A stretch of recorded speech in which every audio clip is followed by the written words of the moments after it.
Hi Abraham, how's it going? I'm very well, thank you, Robin. What are we exploring today?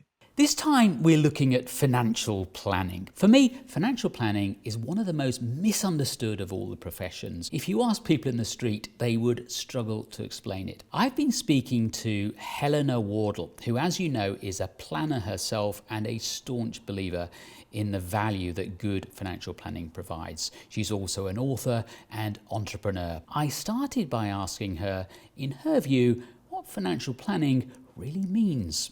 Financial planning is about looking at where you are, knowing your own circumstances around money, and using that base to give yourself direction as to where you want to head to, what things do you might need to change or readdress, and understanding your circumstances. It's also about having a thinking partner to really ask the questions that you may not know to ask yourself, or you may not think about asking, and understanding what opportunities and options are out there for you to explore. To me, it's the ultimate way of making an informed decision, because you have the benefit of your own understanding of what's important to you and what you'd like to do, alongside an expert that can support you with knowing the things that you perhaps don't know or don't think about to make those good decisions. And I think we all know circumstances where talking it through with someone else has made a difference. And to me, the actual elements of financial planning is ultimately clarity, direction, and reassurance. And that's what people get out of the process.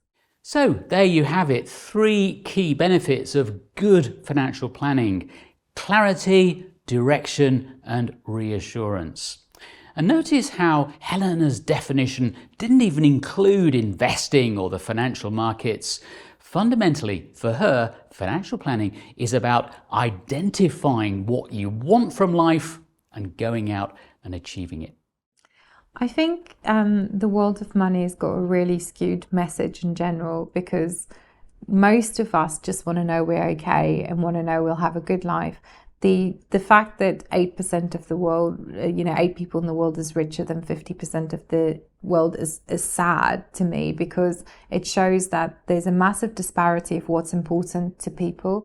I think if we break it down in a really simplistic way, money is there to fund the life that we want to live. What we want all varies. What's important to us all varies. And I think when you break it down and look at, okay, I've identified these are the elements that are really important to me to focus on, it actually makes your decision making far easier.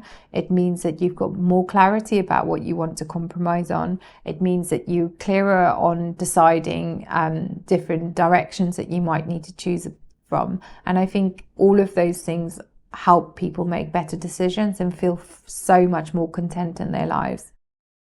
These questions are all very pertinent, but many of us go through life without properly addressing them. And if that sounds like you, it's time to stop procrastinating. Even in saying that, make time to address these big things, I can hear the internal groan for a lot of busy people. The reality is that it takes up headspace whether you think it does or doesn't. Worrying about how to fund this, or how to make a decision around investing or changing your pension, all of those kind of things sits on your brain space whether you like it or not. And actually taking some time to just break down what is important to you, what direction would you like things to go in, and how would you try and aim to get there, I think is incredibly valuable. And someone did a bit of research around asking people how much time they spend in a queue in Starbucks, and then asking them again how much time have they spent on their money. And actually the answers to those, if you look at the actual, what value does it give you to stand in a queue in Starbucks versus the value it gives you to spend a bit of your time thinking about one of the things that funds all the stuff that matters to you, I think it's a no-brainer, but it's a very hard one to get people to understand why that is worth spending time on. Having a robust financial plan will give you that clarity that Helena is talking about. But it's not something you can just set and forget. Financial planning is an ongoing process. I think it's incredibly important to remember that life changes all the time, and it doesn't have to always be enormous changes. Some changes are incredibly out of our control, such as legislative changes, changing the rules around investing or tax or whatever that could impact on your money. But the most important thing is what you may aim for or what you feel is important can change as well. That's just part of being human. And I think what you need to always remember is your plan is not something that you're married to. It's not a set in stone, that's how things are going to happen. No one has a crystal ball. What it should give you is really strong foundations, good direction, and the ability to flex. And that will come from either, very simple things that either you postpone things a little bit and push the goal out, you save more, you compromise in other ways. But you can make those decisions when you understand where you are. And what reviewing it means is just revisiting where you are. You know where you were in the moment when you set the plan. And actually, when you incorporate changes that's happening, it's just revisiting where you are in that state. Same way as you would on a journey. You wouldn't just expect that it's going to be a straight line getting from one point to another. You may have, roadworks, you could have traffic. It's every area in life we have things that changes, even in work. What you set out to do and the timescales you set out to do it, is not going to go to plan. So why do we expect such an important thing in our lives to always go to plan? It just doesn't. I finished by asking Helena Wardle, how do you actually find a suitable financial planner? Well, she has plenty of suggestions on that front. Crucially, she says, find someone who really listens to you and shows a genuine interest in who you are and what you're looking to achieve. I think the personal thing that I would do if I was in a client's shoes is try and really find someone who would take the time to understand me and take the time to understand what's important to me. If the initial meeting or the initial conversation is completely about their business and what they are doing, then I'm not really sure that reflects someone that will spend enough time to listen to what's important to me as a client. I think transparency, they need to almost beat you to it on important questions such as fees and what it's going to cost you, because it will cost money. It shouldn't be something that's opaque or vague and you shouldn't work hard to get that information. They should be properly qualified. I think it's incredibly important that financial planners put themselves through the paces and make sure that they have the technical knowledge and expertise to deliver good value for clients. So to me, that is incredibly important. And I would also make sure that you do find someone that has got resources to show you that there's other people that would have trusted them or they've come from a trusted source. So having reviews, having evidence of integrity, I think is quite important in today's world. You can also find a lot of financial planners that specialize, so they really understand people like you, and that might be important to factor in as well. Hello again, Abraham. It is a problem for the financial planning profession, isn't it, that so few people seem to understand what it actually is?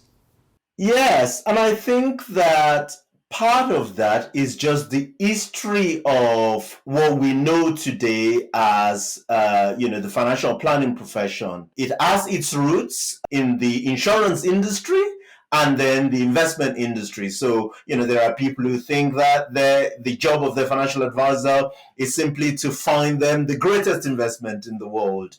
But ultimately, the job of a financial advisor really is to help people align their financial resources and their goals. So whatever it is that you're trying to achieve and that has a financial implication, the job of the financial advisor is to align those two things.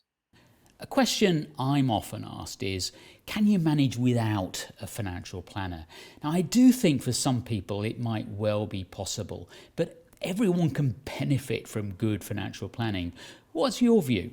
I mean, ultimately, I think of this question as saying, can you become an Olympics level athlete without a coach? Of course you can. The reality is that it's harder without that sort of, professional support and help. The reality is that most people today probably manage their own finances and create their own financial plan without the help of a professional. But the difference that a professional financial advisor can bring to people's finances is significant. And I think generally as we get older and our finances get more complex, then the value that a financial planner can add grows with that as well. Final question. Almost every profession now is worried about the growth of artificial intelligence. And for some professions, AI is a genuine existential threat. What about financial planning? Well, there is a saying in the profession along the lines of personal finance is more personal than finance. In other words, the thing that makes financial planning unique is the human, is the emotions that we have to deal with. And I think it's Richard Feynman that says that imagine if electrons have emotions, physics will be much harder. I don't see the threat to the financial planning profession in things like AI and the increasing technology that we're seeing. I think that because we still need humans to ask the right questions, understand the emotional relationship of the client and their money. We will see technology obviously take over a lot of the admin and the number crunching, but the core of financial planning, which is relationship between people and their money, I think we will still see financial advisor continue to thrive. Thanks, Abraham. So, you've heard our opinions. What did you make of our latest interview? Please send us your views. Until next time, goodbye.